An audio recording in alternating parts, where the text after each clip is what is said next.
Bir zamanlar yıldızlara meraklı küçük bir çocuk olan Can, geceleri gökyüzüne bakıp hayallere dalardı.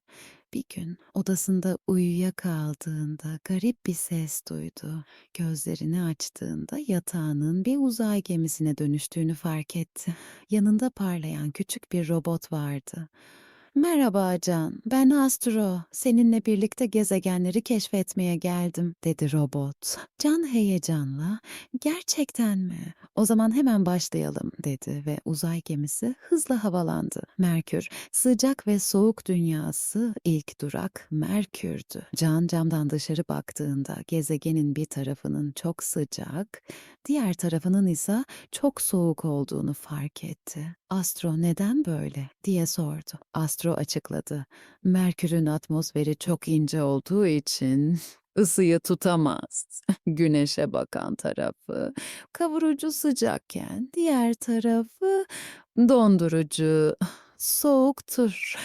Can elini cama koydu ve "İnanılmaz. Ama burada fazla kalamayız, yanarız," dedi.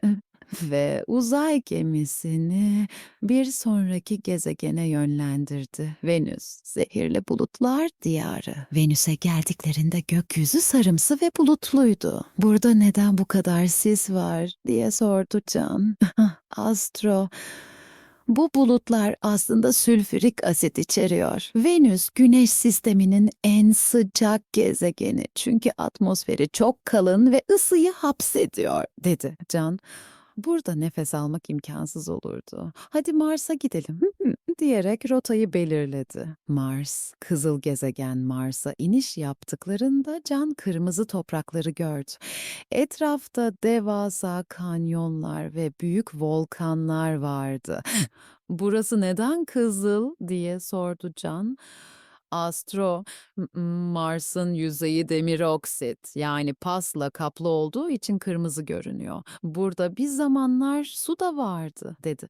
Can bir taş alıp inceledi ve "O zaman belki burada hayat da olabilir," diye düşündü. Heyecanla uzay gemisine atladı ve yolculuğa devam ettiler. Jüpiter, dev gezegenin fırtınaları, Jüpiter'e vardıklarında devasa bir gaz topunun üzerinde süzülüyorlardı.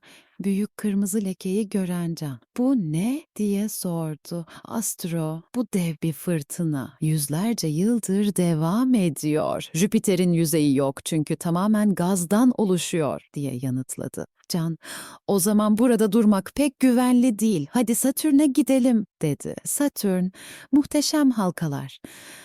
Satürn'e vardıklarında Can büyülenmişti. "Bu halkalar gerçek mi?" diye sordu. Astro, "Evet, buz ve taş parçalarından oluşuyorlar.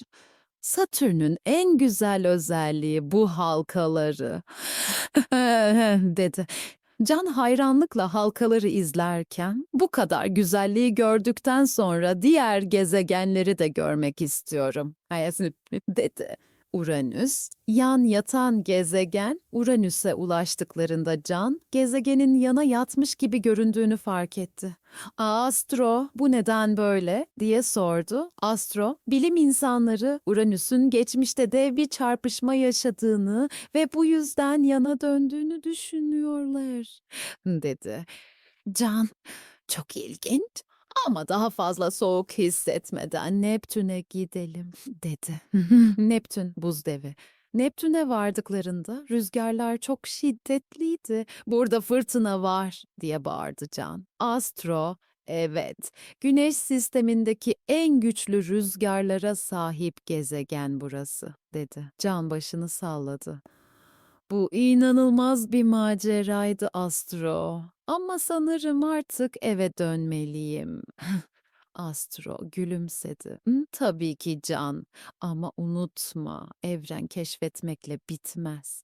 Her zaman yeni şeyler öğrenebilirsin." Can gözlerini açtığında yine yatağındaydı. Sabah olmuştu ama her şey o kadar gerçekçiydi ki.